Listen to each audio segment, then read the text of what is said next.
A temperatura na política brasileira acaba de subir. Lula não deixou barato e respondeu duramente às críticas de Gilberto Kassab, que recentemente chamou o ministro Fernando Haddad de fraco e sugeriu que o PT perderia as eleições se elas fossem hoje. O presidente não só fez pouco caso das análises de Kassab, como também aproveitou a entrevista para abordar outro assunto polêmico, o aumento do preço do diesel. Mas será que Lula conseguiu responder à altura?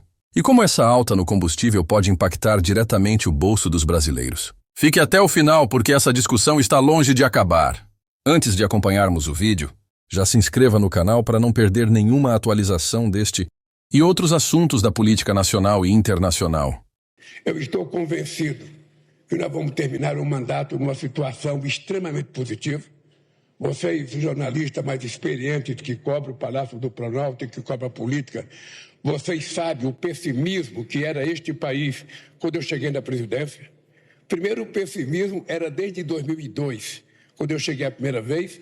Os especialistas diziam que o Brasil estava quebrado, que o Brasil não podia fazer isso, que o Brasil não tinha dinheiro para pagar suas importações, que o Brasil não controlava a inflação.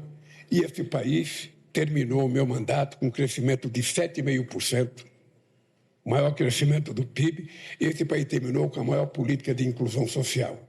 Outra vez, isso vai se repetir. Vocês estão lembrados que eu estava em Hiroshima em janeiro de 2023, por ocasião do G7, quando o FMI disse que o Brasil só ia crescer 0,8%.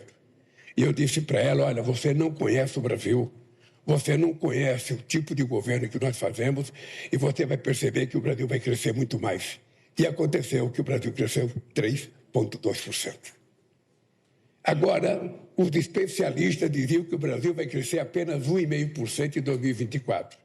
Nós vamos crescer 3,5% ou 3,7%. Isso numa demonstração de que as coisas estão sendo feitas, as coisas estão sendo plantadas e nós vamos começar a colher. Há quanto tempo vocês não viram a indústria brasileira crescer? E a indústria brasileira voltou a crescer com forte investimento público e privado, sobretudo a nova indústria brasileira, coordenada pelo companheiro Alckmin, que está tendo um sucesso extraordinário e a indústria chegou a crescer 3,4%. É esse Brasil que nós vamos discutir com o povo brasileiro em 2025 nas ruas desse país. Eu digo sempre o seguinte, eu digo sempre que quem quiser derrotar a política do meu governo vai ter que aprender a fazer luta de rua. Porque é mais fácil ficar na internet mentindo. Agora é muito difícil ter coragem de ir para a rua, conversar com o povo e discutir com o povo as coisas que estão acontecendo no país. Esse é o meu tipo de governar. E esse é o meu tipo de fazer com que as coisas deem certo no Brasil.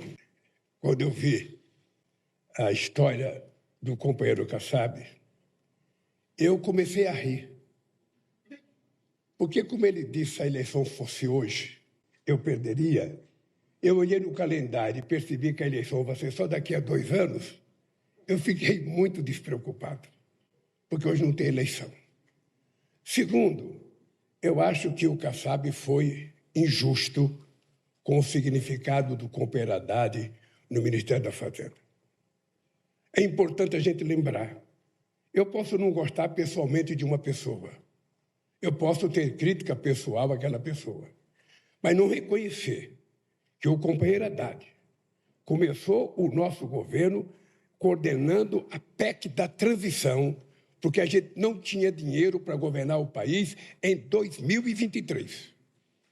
E nós conseguimos, num governo, num parlamento totalmente adverso, totalmente, porque o meu partido só tinha 70 deputados em 513, a gente conseguiu aprovar a PEC da transição, que permitiu a gente ter dinheiro para cuidar das políticas, pagar, inclusive, dívida do governo passado, e ainda teve política para fazer mais investimento em educação e também no Bolsa Família. Então, é uma coisa que eu acho que o Haddad é um ministro extraordinário e está fazendo. A segunda coisa é o arcabouço fiscal. Ou seja, o companheiro Haddad coordenou com o Congresso Nacional, sabe, uma indicação de uma seriedade administrativa estupenda.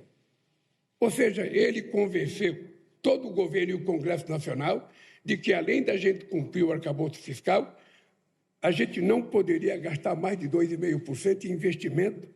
Essa é uma coisa extraordinária, porque isso foi feito contra todas as pessoas que querem, sabe, investir mais. Não é gastar, é investir mais. E foi aprovado no governo e foi aprovado no Congresso Nacional. Depois, o companheiro coordenou uma coisa que o mundo vai agradecer e o Brasil vai agradecer, que foi a aprovação da reforma tributária. Jamais houve uma reforma tributária feita num regime democrático. Jamais. Uma política tributária aprovada com o Congresso, sabe, funcionando da forma mais independente, com o Senado trabalhando da forma mais independente, com a imprensa fazendo a crítica que quiser fazer, e com a organização da sociedade totalmente livre, nós conseguimos a proeza.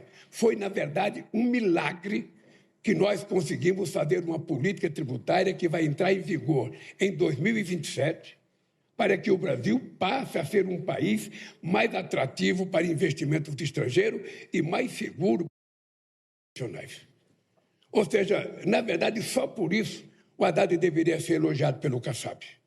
Agora, eu não posso, sabe, pedir para o Kassab elogiar se ele não quer elogiar. Então, eu acho, primeiro, que não tem eleição agora, então estou tranquilo. Sabe? É como se falasse agora, o Corinthians vai perder o campeonato de 2026. Deixa chegar o campeonato para ver se ele vai perder. Eu não autorizei aumento do diesel. Porque desde o meu primeiro mandato, que eu aprendi que quem autoriza o aumento do petróleo e derivado de petróleo é a Petrobras e não é o presidente da República. Essa é a primeira verdade que eu quero dizer. Eu já aprendi há muito tempo isso. E aprendi uma outra coisa.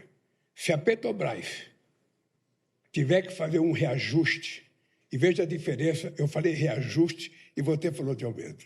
É porque se ela tiver que fazer um reajuste, ainda assim, não levando em conta o aumento da inflação de 2023 a 2024, sem contabilizar a inflação, se colocar essa inflação no preço, se ela fizer reajuste, ainda assim será menor do que dezembro de 2022.